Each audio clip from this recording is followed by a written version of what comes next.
Welcome to FinanceFeeds podcasts. FinanceFeeds is the world's premier interactive Forex industry news source, providing the latest insights and current affairs from within the online trading industry worldwide.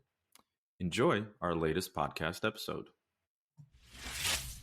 Hi, everyone. Welcome back to FinanceFeeds podcasts. My name is Nikolai Isaev. I'm editor-in-chief of FinanceFeeds. This is episode 28. Joining me today is Igor Galkin, who's co-founder of Companionville Recruiting. Igor, welcome to our show. Hi, Nick. So, Igor, you and I go way back, but some of our listeners might not be familiar with you and your background. I like to think of myself as the jack of many trades. Looking back at your professional history so far, would you categorize yourself the same way? Sure. I think anybody in fintech management has to characterize themselves as a jack of all trades. You know, I've been blessed to work for several great companies. I started with Gain Capital with you back in the day in 2004. You came a bit later, but at that company, we had an opportunity to build a department within a department. And when you do that, you're not just running sales, you're running customer service, you're running operations. So for sure, it was a fun journey, and there's plenty more left for both of us. Great. And with all this experience in the many facets of the FX and CFD industry, I know you do also venture capital or angel investing and strategic consulting. What led you to co-found Companionville, and why now? Why in this particular time? Sure. So after 20 years in fintech, specifically in the FX and CFD industry, we kind of naturally fell into recruiting completely by accident. They often say that when you're launching a business, what you ultimately end up doing won't necessarily look anything close to what you intended to be doing initially. And that's kind of what happened with us. So it started when various contacts, kept asking me for help in finding people, and I would recommend people that I've worked with. In many cases, they were my former subordinates that I've managed that I can vouch for personally. So it started with me just helping people move to different companies where, I also had contacts. And my goal wasn't to make money at that point in time. I was just helping my former employees get a new job, get a raise, move to a new country, and at the same time, helping my contacts that were looking to hire. And then after we did that about 5 times, we thought, we just we just missed out on huge agency fees potentially if this was to be a business. And that's kind of how Companionville was born. Because of our time in the industry, both myself and my wife, Olga, who's the other co-founder, we realized that the fact that people are coming to us for help without us soliciting them, it's a sign that we should consider launching a recruitment agency, and that's how Companionville was born. The other reason why we looked at this industry specifically is because I've had the benefit of working with lots of great recruiting agencies, over my 20 years in FX management.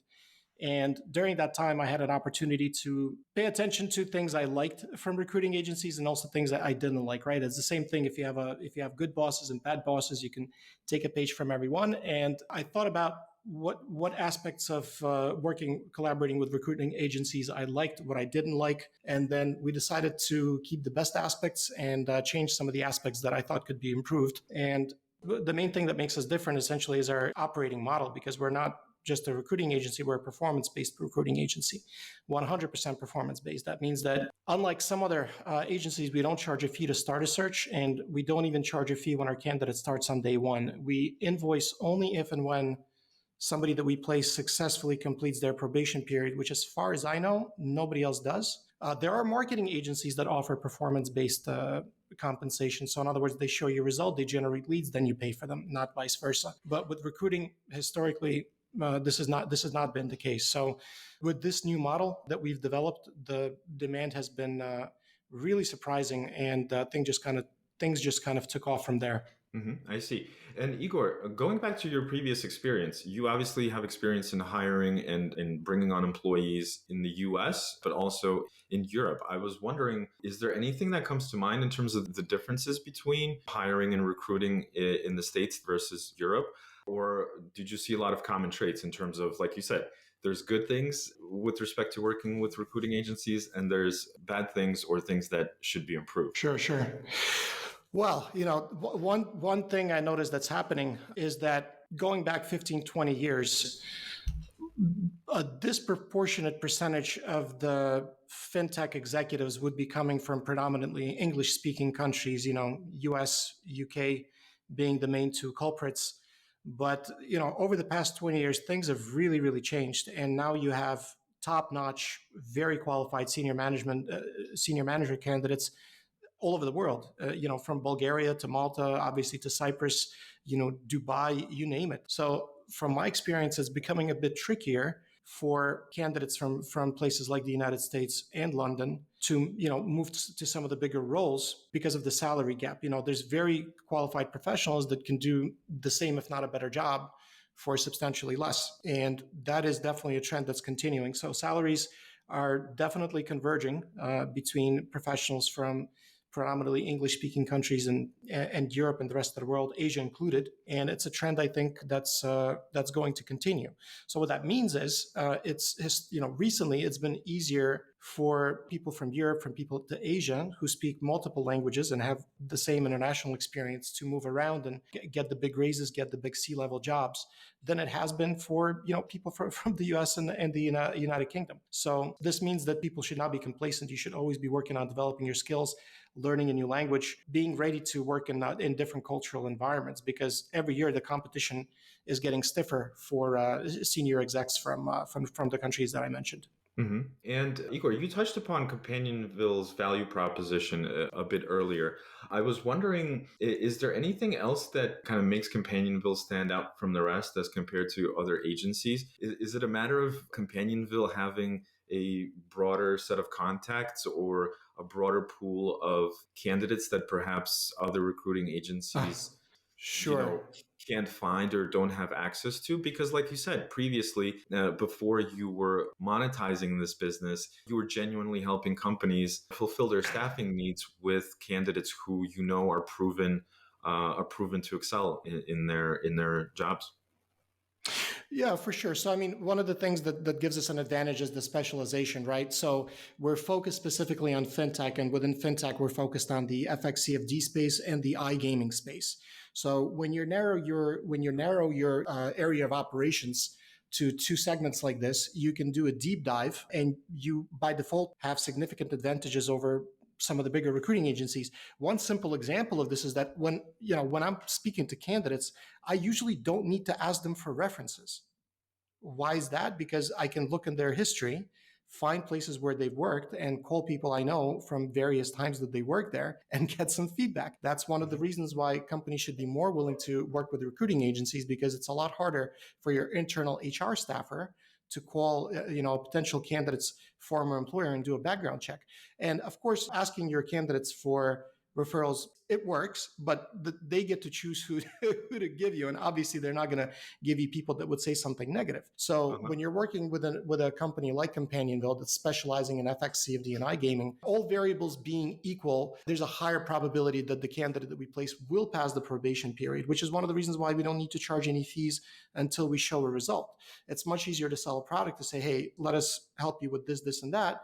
And then if you like it, you can pay us. Otherwise, there's no charge. So yeah, companies love this. Like I said, from the feedback I've received from my clients so far, they're saying that no one else is able to offer this model. And we're happy offering it because we're confident in our ability. We're confident in our services. And if you drill down a bit into that, what's the counter argument from the agencies that say, well, okay, we don't charge anything to start a search, but when the candidate starts, you pay 50% of the fee, and then if something goes wrong, we'll find you a replacement. Well, from my experience, and this is one of the negative things, whenever we were due a replacement, for obvious reasons, the agencies would not search for that replacement with the same enthusiasm and motivation as they did when we initially gave them the order, right? Because they have to balance between, do I look for new clients to try to get 100% of compensation for placing an order, or do I need to backfill this replacement that I owe to get the other 50% of my agency fee? So I never even wanted to have a situation where I put myself or any of our employees in a position where they have to deprioritize a replacement that they're supposed to provide versus supporting a new client or working on a new order. So I think this is a significant difference. Another point I didn't mention is some agencies require exclusivity, and I've agreed to it as a client in the past, never liking it, because the focus should not be on whether an internal recruiter finds a candidate, or agency one or agency two, the target should be to make sure that the client gets the right person as soon as possible for the right price. Yeah. So when you're requiring exclusivity, you're limiting your employer's options, and you're putting constraints that I think are unreasonable. So I never believed in exclusivity, and we don't require exclusivity. For any client that we work with, we encourage them to use other agencies. We encourage them to use their internal team, because if an order that we're working on is filled by someone else or an internal employee, we don't see that as a loss, because every time we contact someone, it's a potential client, it's a potential investor in our startup fund. It's somebody that we can come back to time and time and again. So with every person that we speak to, we're growing our network, and we have no problem at all with losing orders to either internal teams or other agencies, because Companionville is not only a recruiting agency. We use recruiting as kind of a lead acquisition tool, because we also do strategic consulting. We do investments in startups, and by offering clients really good recruitment terms, it's a way for us to get clients in the door. And once we show them a good result, we know that they're going to come and ask us for different things. We start working with clients on recruiting, but then they ask us, hey, do you have a good payment system in the Philippines? And we can make an introduction. Or they say, do you know a good legal agency that can help me get a license in this jurisdiction? And of course, we can recommend someone. So we have an extensive network of other agencies and companies that specialize on fintech and FX. And we help people to network. We help connect the right solution providers with the right clients. And in many of these cases, I've worked with these solution providers myself, and I've chose to partner with those that I feel are better and that can give their clients an advantage. It's the same thing with recruiting. Before, if somebody would ask me for a lawyer or a consulting firm or whatever, I would just share the contact. I would never think of, going and signing an agency agreement and then doing a revenue share deal. But once you start doing revenue share deals with other agencies, it opens up more opportunity for growth and making sure your clients are not just getting support on the recruiting side, but you have a wide range of services that you can offer if they're looking for the best provider at the best price. Very interesting. And Igor, I wanted to ask, in terms of CVs reviewing candidates, I've run into issues where I'm looking at a CV, it looks great, there's quite a bit of experience listed on there, and then I'm looking at like a technical snapshot of the person, and there's quite a lot of different things there that I need or like, or is a nice to have. How much time is actually spent vetting those kind of things? Because in my experience, I've had a problem where it's not that the candidate's being dishonest, but at the same time, they do list some specific technical qualifications, but then it turns out, and maybe you've experienced this also in your roles, when the candidate is hired and starts work, it turns out that some of the things listed in the technical snapshot essentially are not, they're not as proficient as they said they were. Does that happen? I'm not the only one experiencing those kind of issues. And how do we avoid that? Okay, that's a great question. Yeah, of course, everybody's run into this either when they moved company, they were doing great in one company, and then for whatever reason, they just can't repeat that success in a different organization. Or when you hire someone who's got a phenomenal track record, and then it turns out, the person can't use Excel or Microsoft Office. Everybody's had these cases.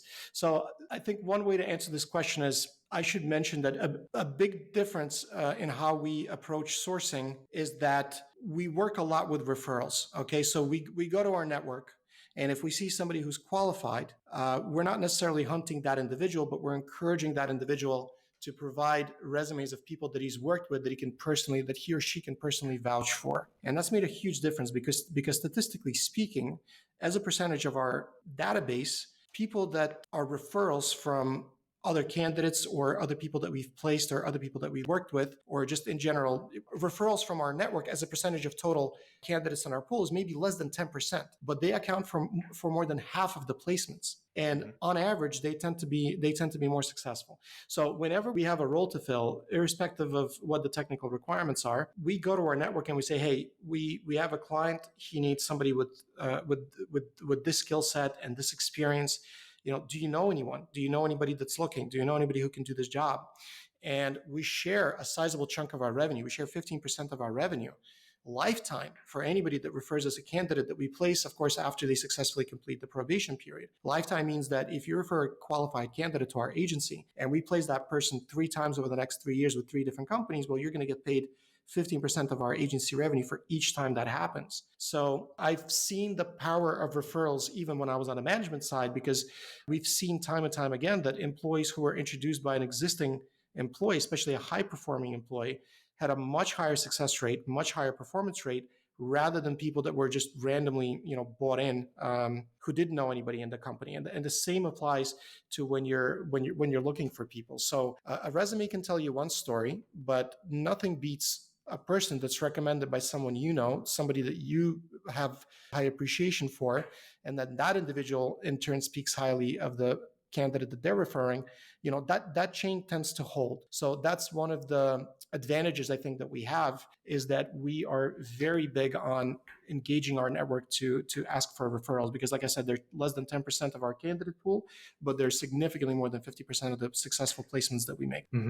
That's a great point that you make, because I know that employee referrals were always a very important thing and continue to be, as far as I know. And I've had personal experience with that as well. If I had a colleague or a friend who has the experience and is hardworking and dedicated, why not? Obviously, it's always a risk for everybody if it's an agency working with a client who needs to staffing, and vice versa for the candidate. But nonetheless, definitely a great point. One thing I need to mention before I forget, with respect to challenges that companies have with hiring, and one way to solve them is to use equity options, or what I called preferred ghost shares, and I'll explain what that means in a second, to secure really good talent at a lower market price than you would normally pay. So when I'm speaking to top candidates, the single biggest factor that will make the difference in how that conversation goes is whether or not I can say that equity is part of the compensation package. The conversations that I have with top candidates, where it's base salary plus bonus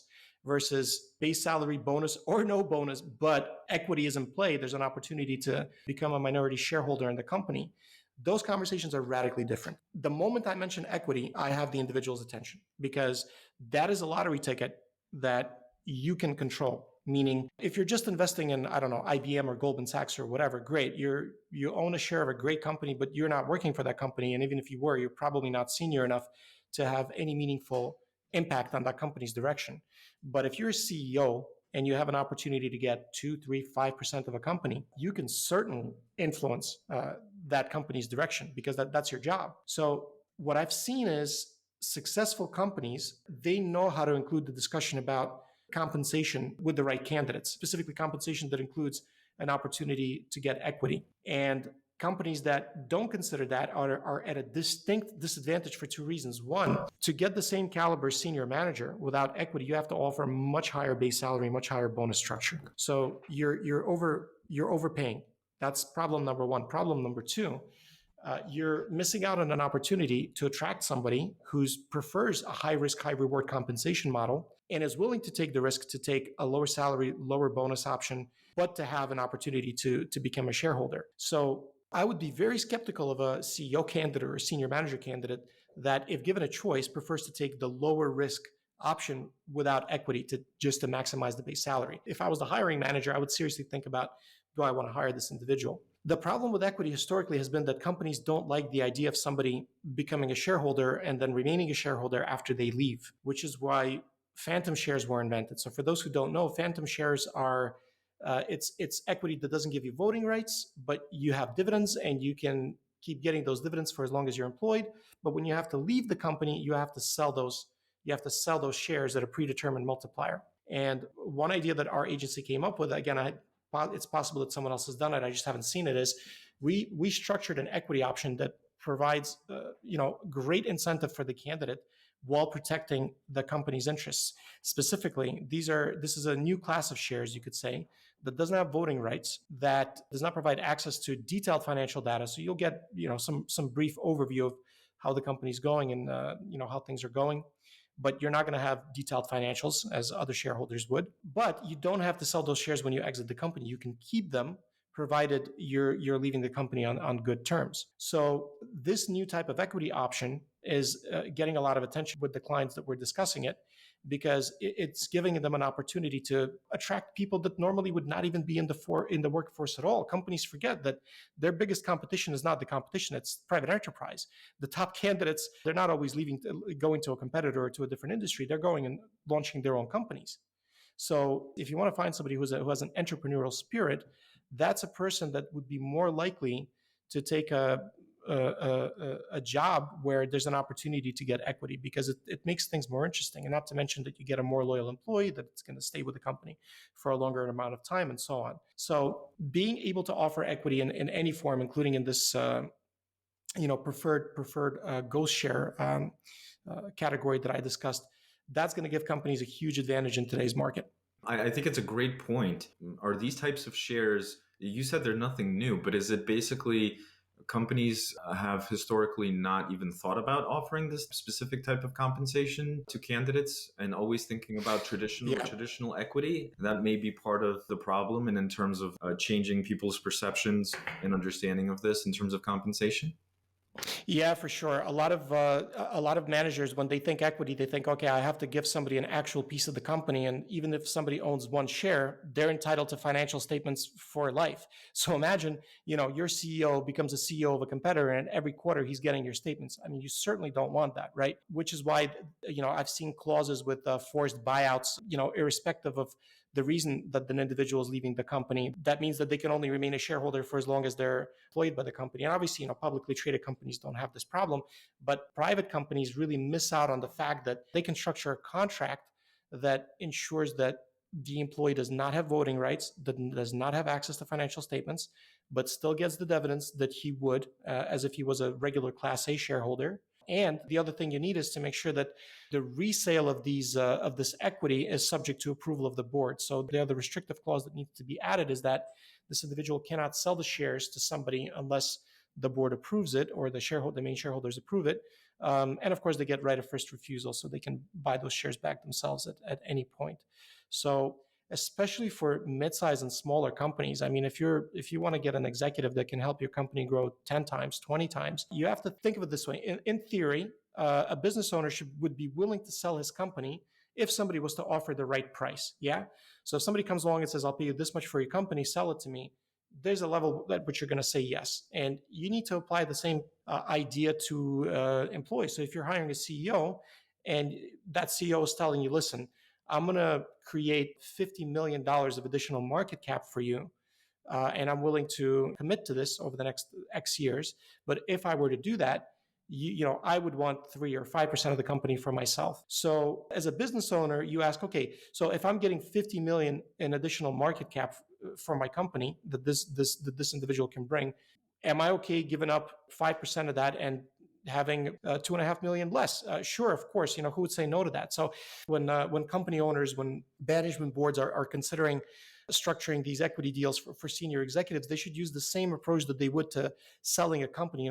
What value would you feel like you're getting a great deal that you're selling a part of the company? And you should apply that same logic to structuring these compensation packages. So when you combine that approach, where you're not just getting equity for nothing, obviously you're getting equity for reaching stretch targets, and you can hold on to it without compromising the company or exposing the company to risk, I think that's a phenomenal model. And the other problem historically with these agreements has been that some of these companies are registered in jurisdictions where you may not necessarily be able to enforce that contract in law, in a court of law, but that's changing as well because companies are restructuring, and companies today on average are incorporated in a jurisdiction where you would be able to take that contract to court to make sure that you do get to maintain whatever preferred phantom shares that you're entitled to. So maybe it's getting into too much detail, but I feel strongly about this. And, I'm happy to speak to anybody that wants to explore this idea further.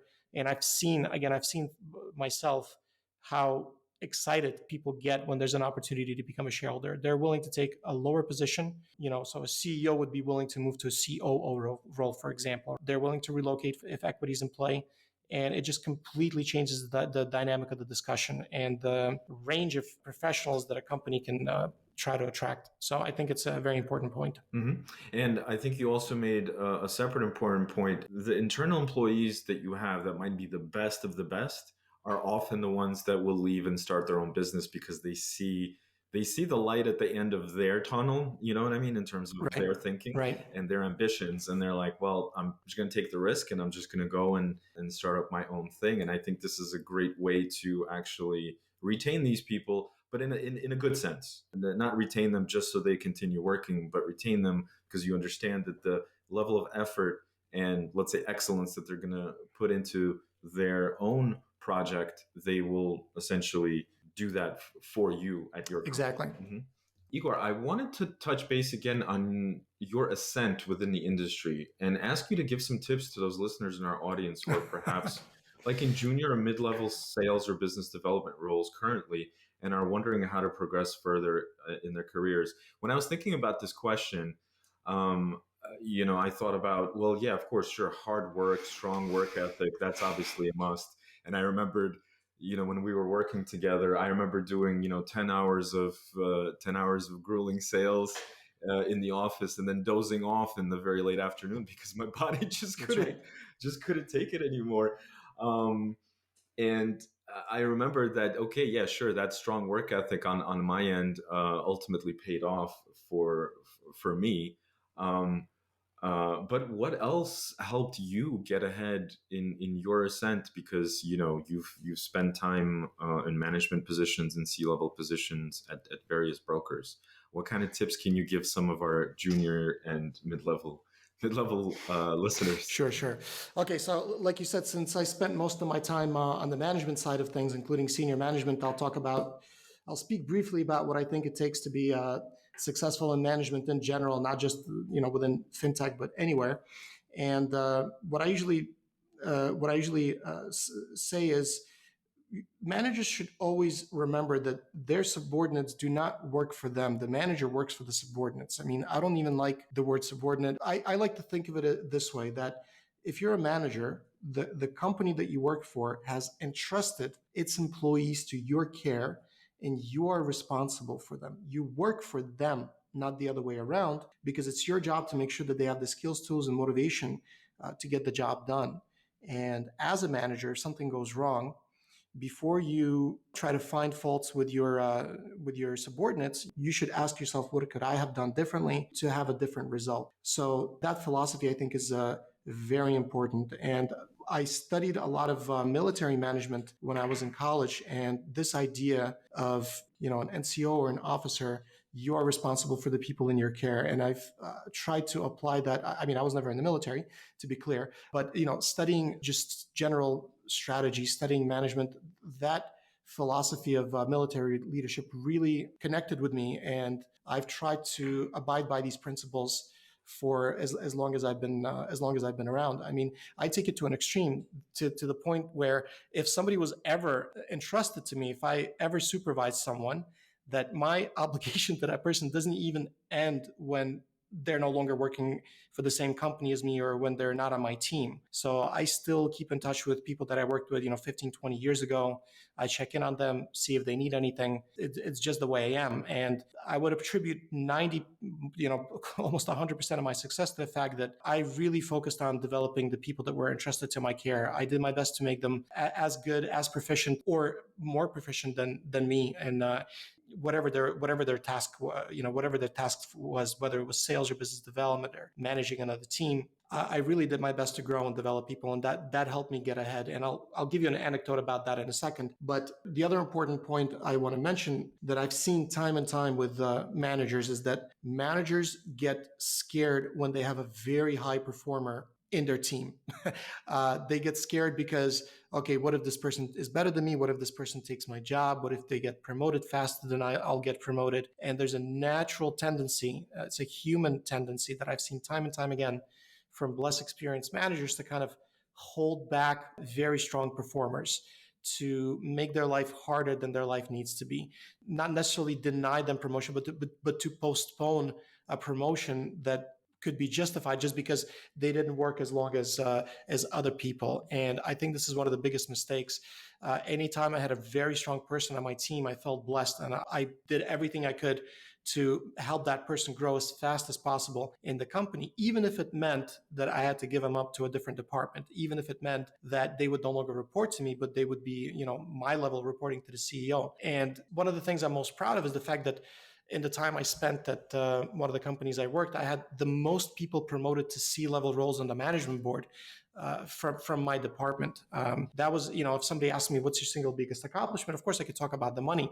We tripled, quadrupled net profit in 10 years, but anybody can do that. But when you can promote your subordinates to C-level roles that are on par with you, that is not a failure. I think that is a huge accomplishment. And anybody that sees that as a threat, I think, is it's very silly. But unfortunately, I've seen this so many times, and it's an unfortunate recurring theme. And that's one of the reasons why high performers leave, is because they don't understand why they're getting an unfair treatment, and they would never even fathom that the reason for this is that their boss is scared of them, holding them down, not letting them get too much momentum or get too much attention within the company. So that's a big thing, I think, that's allowed me to get ahead. And now here's the anecdote that I promised you. So one of the individuals that I worked with, I recognized this talent right away. I advocated for him with the shareholders, with the CEO, and I was able to secure several promotions for him up to a CEO role within the company of a subordinate unit. Okay, fast forward 3 years later, a recruiter calls me who's looking for a CEO and tells me that they were headhunting the individual that I helped get promoted to a CEO role. And that individual, while not being interested in the opportunity, refers me as a candidate for the CEO role. And that's how I got one of the roles I had with a Southeast Asian broker. I was CEO of WellTrade. But it doesn't end there. Then I'm in deep discussions with the company, and they asked me to provide references. And they asked me to provide references of people that I reported to, people that reported to me, people that were on the same level as I within the organization, so senior management. And then they spoke individually to all these people. And the individual that I chose to provide as a reference was the individual that took over my role when I left that company. He got a big promotion after I left. I chose him because we had a mixed history. We butted heads at times. We had our good days and bad days, but ultimately we did a lot together and we respected each other. And I chose him because I wanted him to provide an objective picture of me, because he wouldn't just sing my praises. He would say how it really is, because if I'm joining an organization, I want them to know as much about me as possible, because nobody wants surprises, right? And it just turns out that this individual that I worked with for 10 years, also helped him get promoted, positioned him to take over my role, just happens to know the shareholder of the company that's hiring for the CEO role. So you have, on the one hand, an individual that I helped grow to a CEO level role, providing me as a reference while he's being hunted for a CEO role. And then one of the references I provide happens to be, who's my former subordinate, just happens to be a friend of the guy who owns the company. So if you do the right things for long enough, or over a long enough period of time, things will come together in ways that you cannot foresee or expect. And this applies to life. This applies to business. Being an employee, running a company, it's a universal truth. So this brings me back to my point that if you're management, yes, of course, you're responsible for the numbers, you're responsible for delivering KPIs, but never forget that your biggest resource is that employee that's entrusted to you. And your job is to make sure that you can help that individual reach their greatest potential. And the last thing you should be worried about is that you have competition. Great. Igor, it sounds like you were a mentor to a lot of people that you worked with over the years, I would think, based on what you just said and your experiences and the anecdotes. It's interesting because one of my previous guests who's ascended also to a C-level role, and she's a female, she told me, one of the challenges that she had during her rise in the industry was not having a mentor. And it sounds like people that worked with you we're very lucky to have you also as a mentor. I remember you also when we worked together as a mentor. So I think that's really cool, and I think that's very important, but also unfortunate that you've started a recruiting agency and are not in an executive role somewhere, and inspiring teams of people to do their best and excel. I wanted to switch a little bit to maybe a couple of humorous or personal questions. I find it really interesting. In our discussion recently, we compared life in New York, where, like me, you grew up and began your career, I think, and Limassol or Cyprus more broadly, where you live now. And I was truly surprised at how comfortable you are with life there in Cyprus. I wanted to ask what makes you feel at home there, not homesick about New York. Well, I'm always homesick about Brooklyn. I'm always homesick about New York, the food, the culture, the people.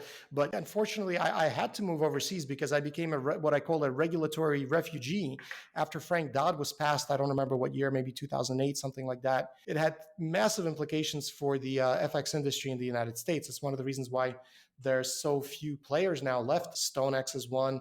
I think IG is another. Okay, Oanda's still kicking. But for the most part, the FX business is dead in New York. So I saw the writing on the wall, and I knew that if I wanted to stay in the industry and continue growing, I would have to relocate and move overseas. So I left not by choice. I left by necessity, but it was a blessing because when you live overseas, you obviously get to experience different cultures, different realities. You get to see the world from a different standpoint, and it definitely gives you a leg up on those people that have spent their entire lives living in one city, one state, one country. So, of course, anytime you have to pack up and leave, anytime you have to pack up and travel, move to a new place, it affects you, it affects family. But it's one of the things I highly recommend. And for those people who want to get ahead, if you have the opportunity, take the opportunity to live overseas. You won't regret it. All variables being equal, if I'm looking at two resumes and the individuals are equally qualified, but one has international experience and while the other person doesn't, I'm going to lean towards the person that's lived in multiple locations, because that person's going to be more likely to appreciate different cultures and different environments. But listen, Limassol is great. Cyprus is great. I joke and say it's kind of like Miami, but without the drama. You can make of that what you will. You have the sandy beaches, you have the nice cars, you have wonderful people, and it's a great place to raise a family. And the other unfortunate thing about the United States is that it's so polarized now. I mean, being an observer from the outside, watching what's happening for the last 13 years, I don't remember a time when two ends of the political spectrum were so far apart and the gap seems to be widening. So I just don't feel like having to be thrust in the middle of that. It's a lot nicer living in places where you don't really need to worry about politics or talk about politics as much. And Europe and Cyprus, places like that, it's a different lifestyle. It's a different tempo. So that's definitely an advantage. Well, the last question I always have is always a very humorous one. Does Igor still ride sport bikes, meaning sport motorcycles in Oh Cyprus? boy. And if so, how many fines have you racked up since moving there permanently years ago? Oh boy, oh boy. So, as one of my former coworkers said, I have too many people calling me daddy. So I had to give up the sports bikes because, okay, it's a bit silly to be riding around on a Yamaha R6 or any other crotch rocket that when you're over 40 with a beer belly that you're doing your best to kind of hold back. But I've had my fun. I've had my track days. I've had my crashes. I had to give up the bike after moving from Montenegro. Of course, I missed it a little bit. I was in Sri Lanka. We rented a little 125cc motorcycle. I felt some of the memories. I did get a sports car though, but no speeding tickets because there's cameras everywhere and I don't want to be afoul of the law. Yeah, makes sense. Well, Igor, I think we can wrap up today's conversation. I wanted to thank you very much for joining me, talking about your career, your experiences in the US and working in Europe as well, and talking about some of the intricacies, the difficulties, the challenges, but also the opportunities that there are in recruiting business and FX, CFDs, iGaming, and your unique approach to recruiting that's provided by Companionville. Also sharing your tips on how to ascend in your career. I hope to see you very soon somewhere so we can catch up and hopefully continue this discussion sometime down the road as well. Great, Nick. Thank you so much. And I love what you guys have done with FinanceFeeds. I wish you continued growth, success, and hopefully we'll do more podcasts in the future. Thanks a lot, Igor. Have a great day. Thanks for listening to our latest FinanceFeeds podcast episode. For sponsorship opportunities or to become a guest, please email us at info@financefeeds.com.